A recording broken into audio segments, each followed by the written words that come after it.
Good morning students, कैसे हैं आप सब स्टूडेंट्स।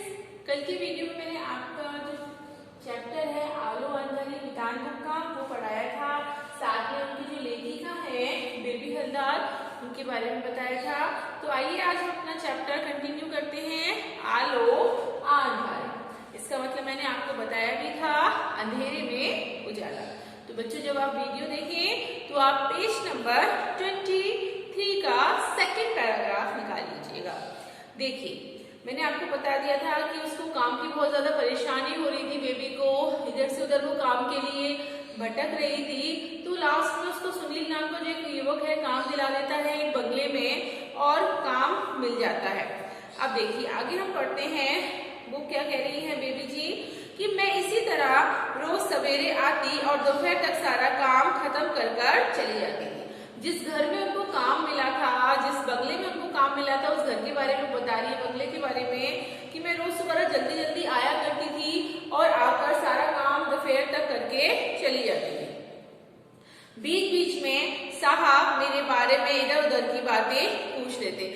जो उसके मकान मालिक थे, बुजुर्ग थे, बहुत अच्छे थे, उसको बेटी की तरह मानते थे और उसे बहुत प्यार करते थे कि उनको, क्योंकि उनके घर में बेटी नहीं थी, सिर्फ बेटे थे, तो कहीं ना कहीं उन्हें बेटी की कमी खलती थी।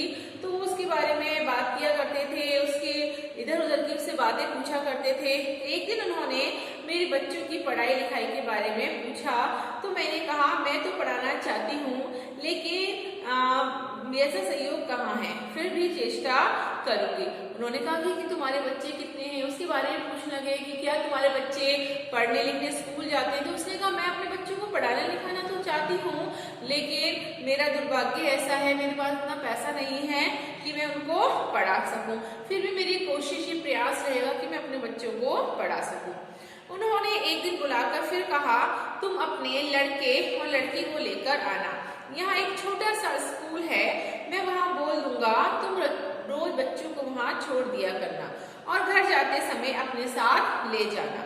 मैं बच्चों को साथ लेकर आने लगी और उन्हें स्कूल में छोड़ देती, घर आकर अपना काम में लग जाती और स्कूल से बच्चे जब मेरे पास आते तो साहब उन्हें कुछ ना कुछ खाने को देते। यानी कि उसके जो मकान मालिक थे उसके लिए थोड़ा सा फेवर कर रहे थे, उसके बच्चों के लिए, उसकी पढ़ाई के लिए उन्होंने पास के स्कूल में उसके बच्चों का नाम लिखवा दिया था, एडमिशन करा दिया था और वो उस स्कूल में जाने लग गए थे। और जब वो घर आते तो उसके जो मालिक थे उसको उनके बच्चों को कुछ ना कुछ खाने के लिए दिया करते थे। अब मैं सोचने लगी कि मुझे कहीं और भी काम करना चाहिए, क्योंकि इतने पैसों में क्या बच्चों को पालूंगी पोसूंगी और क्या घर का किराया दूंगी। बिल्कुल सही बात है, जीवन यापन करने के लिए हमारे जैसे कि रोजमर्रा के बहुत खर्चे होते हैं, जैसा कि आप सभी जानते हैं। तो जाहिर सी बात है छोटी सी जो उसकी इनकम थी उसमें उसका शायद घर का गुजारा नहीं होता, इसलिए उसने सोचा क्यों ना मैं कहीं दूसरी जगह भी काम ढूंढ लूं ताकि और पैसे आए, तो बच्चों की स्कूल की फीस है, घर का किराया है, ये सारी चीजें मैं बहुत आसानी से दे सकूंगी। वो कह रही है कि अब मैं सोचने लगी कि कहीं मुझे और काम भी करना पड़े। जाहिर सी बात है कहीं और काम करेगी तभी तो वो अपने बच्चों को पाल पोस कर और अच्छे से पाल पोस कर बड़ा करेगी। मैंने साहब से कहा कि यदि उन्हें पता चले कि किसी को काम करने वाले की जरूरत है तो आप मुझे बताना। उसने अपने मालिक से भी कहा कि अगर आपको महसूस हो कि हमें किसी काम करने की कोई वाई की जरूरत है तो आप मुझे बता देना। उन्होंने कहा कि आसपास पता कर वह मुझे बताएंगे, लेकिन मुझे अब कहीं काम ढूंढने नहीं जाना, फिर भी मुझे अपना ये घर तो छोड़ना ही होगा। ये सोचकर मैं अपने दादा लोगों के आसपास ही घर ढूंढने लगी। दादा यानी कि उनके बड़े भाई। उसने सोचा कि मैं सोच रही हूँ कि जहाँ मेरे दादा लोग रहते हैं अर्थात मेरे जो भाई वगैरह रहते हैं, क्यों ना मैं यहाँ वहीं आसपास अपने लिए भी कोई घर ढूंढ लूं। घर मिल भी गया और उसी दिन पुराना घर छोड़ मैं उसमें चली आई। इस घर का भाड़ा तो 500 रुपये ही था, लेकिन फ्रेश होने के लिए मुझे बाहर जाना पड़ता था। वो बता रही है कि मुझे घर मिल गया था लेकिन उसका किराया बहुत ज़्यादा था, 500 रुपये था, लेकिन फ्रेश होने की वहाँ सुविधा नहीं थी तो मुझे बाहर जाना पड़ता था। मैंने सोचा जब इस तरह रह रहे हैं तो क्यों नहीं रह सकूंगी, वहां भी तो लोग हैं।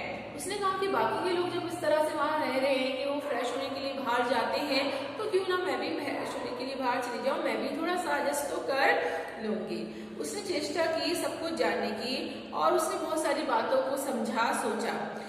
कोई मुझसे अच्छा व्यवहार करता तो कोई नहीं, कोई मुझे अच्छी सलाह देता तो कोई मुझे देख जवानी से कुछ कहने लगता। यानी वो बता रही है जो आसपास के लोग थे, आसपास के लोग रहते थे इस दुनिया में, समाज में, तो कोई तो उससे बहुत अच्छा व्यवहार करता था, लेकिन कोई उसे अच्छा व्यवहार नहीं करता था, कोई उसको इनडायरेक्टली बातें सुनाता था, कोई कुछ करता था। तो लोग इस तरह से उसके साथ व्यवहार करते थे। वो कह रहा है कोई दबी जबान में मुझे कुछ कहने की कोशिश करता था।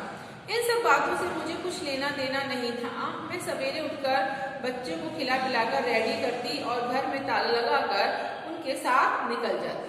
लेकिन वो बता रही है कि मुझे इन सारी चीजों की परवाह नहीं थी, दुनिया की कोई परवाह नहीं थी, और मैं तो अपने काम में लगी रहती थी, अपने बच्चों में और अपनी उस दुनिया में, छोटी सी दुनिया में लगी रहती थी। मैं बच्चों को सुबह उठाती, खिलाती पिलाती, उन्हें तैयार करती स्कूल के लिए और अपने साथ लेकर उन्हें चली जाती अपने काम पर। आगे वो कह रही है मैं ही कोठी में काम करते करते अपना काम चलाऊंगी और कैसे घर का किराया दूंगी, इस बात को लेकर लोग आपस में खूब बातें करते। आप लोग सभी जानते हैं लोगों का काम है बातें बनाना, सिर्फ और सिर्फ बातें बनाना। वो किसी की मदद नहीं करेंगे, लेकिन दूसरे लोगों को कहीं ना कहीं हतोत्साही जरूर करते हैं, प्रेरित नहीं करते। तो इसी तरह उसको भी लोग देखकर बातें करते थे कि अब तो तुम्हारे बच्चे स्कूल भी जाने लग गए हैं, तुम ये सब चीजें कैसे मैनेज करोगी, किस तरह से मैनेज करोगी, तुम एक ही कोठी में काम करती हो, यानी कि एक ही घर में काम करती हो, उस घर में जो काम करती हो उससे तो तुम्हारे घर का जो किराया है शायद या खाना पीना है वही नहीं निकल पाएगा, तुम अपने बच्चों को किस तरह से पालोगी पोसोगी, उन्हें बड़ा करोगी, ये सारी चीजें उसने उन्होंने वो सोचने लगी।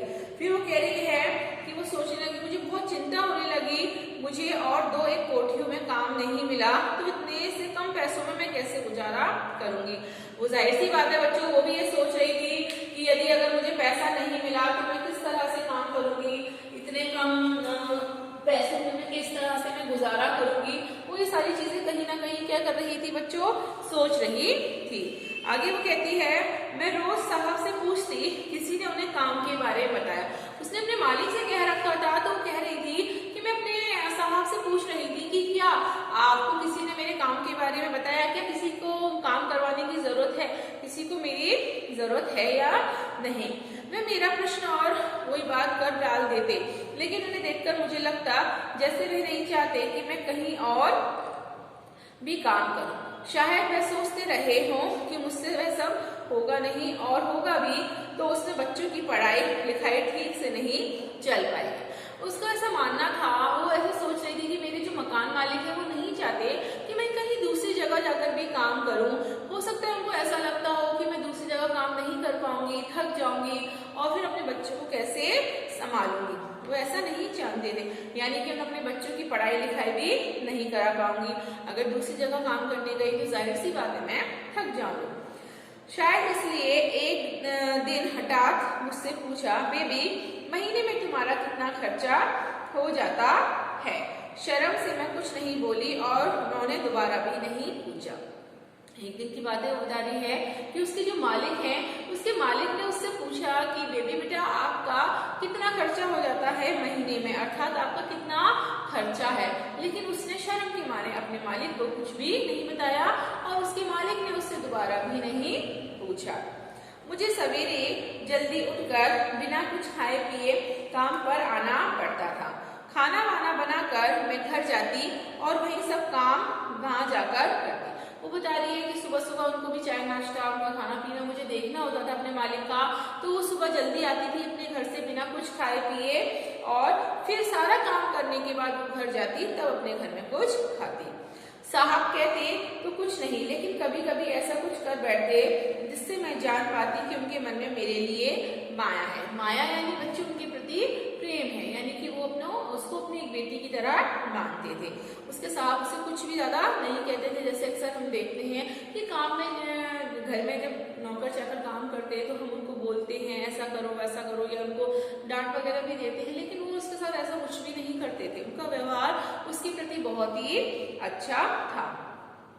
सवेरे उनके यहाँ जाने पर कभी देखती कि वे बर्तन पोंछ रहे हैं तो कभी उन्हें झाड़ू लेकर जाले ढूंढते देखती। मैं पूछती कि उन्हें ये सब करने की क्या दरकार है, यानी कि ये सब करने की उन्हें क्या जरूरत है। वो कह रही है कि कभी कभी अगर मैं जाती तो देखती कि जो मालिक हैं वो कभी जो जाले वगैरह हैं वो उतार रहे हैं, कभी बर्तन पोंछ रहे हैं, है ना। तो वे इधर उधर क्या कोई बहाना बनाकर बात को टाल देते, यानी कि वो कोई ना कोई बहाना बनाकर कहते कि यार मैं खाली बैठा था, क्या करता, तो मैंने सोचा कि चलो कुछ काम ही कर लिया जाए, जाले वाले उतार दिए हैं। तो इस तरह से बहाने बनाकर उसको कह दिया करते थे। उनके यहाँ काम करने में मुझे बहुत सुख मिलता, वहाँ कोई भी मेरे काम को लेकर कुछ नहीं कहता। तो वो बता रही है बेबी कि उनके यहाँ पर काम जब मैं करती थी तो बड़े सुख मिलता था, शांति मिलती थी, क्योंकि कोई भी किट किट किट पिट पिट नहीं करता था। जैसा कि अक्सर आप जानते हो जब बाइयाँ हैं या फिर जो भी नौकर चाकर घर में काम करते हैं, अगर उनको रोका टोका ना जाए, बेटों होकर वो आराम से सफाई से काम करे तो उनका भी कहीं ना कहीं काम करने में मन लगता है। लेकिन आए दिन हम उनको टोके, ऐसा करो वैसा करो ऐसा करो, तो कहीं ना कहीं वो भी थोड़ा सा इरिटेट हो जाते हैं, चिढ़ने लग जाते हैं। तो बेबी बता रही है कि वो बिल्कुल भी परेशान नहीं होती थी, वहां पर उसे कुछ नहीं कहा जाता था। आगे वो कह रही है कि कोई ये तक नहीं देखता कि मैं कुछ कर भी रही हूँ या नहीं। मुझे सवेरे देखते ही साहब का चेहरा खिल उठता, लेकिन मैं बोलते कुछ भी नहीं। वो बता रही है कि जब वहां मैं जाती थी तो कोई मुझ पर ऐसे टोका टाकी तानाशाही नहीं करता था कि तुम क्या कर रही हो, क्या नहीं कर रही हो, इस तरह से कोई मुझे कुछ भी नहीं कहता था। बल्कि सुबह सुबह जब मैं वहां जाती थी तो जो मेरे साहब हैं वो मुझे देखकर कहीं ना कहीं बहुत खुश हो जाया करते थे। आगे वो कह रही है कि वह जिस तरह से मुझे देखते थे मुझे ऐसा लगता जैसे सोच रही हूँ कि इस बेचारी को किस अपराध के पीछे अपना घर परिवार छोड़कर कि यहाँ साथ अकेले रहने को बाध्य होना पड़ा है।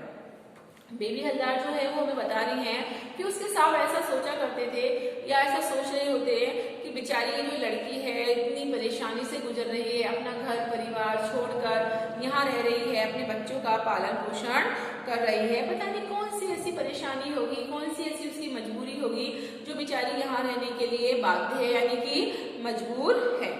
उन्हें अब तक जितना मैं जान सकी थी उससे मुझे लगता कि कहीं मुझे दुख ना पहुंचे, इस डर से वह मुझसे इस तरह की कोई बात नहीं करते थे।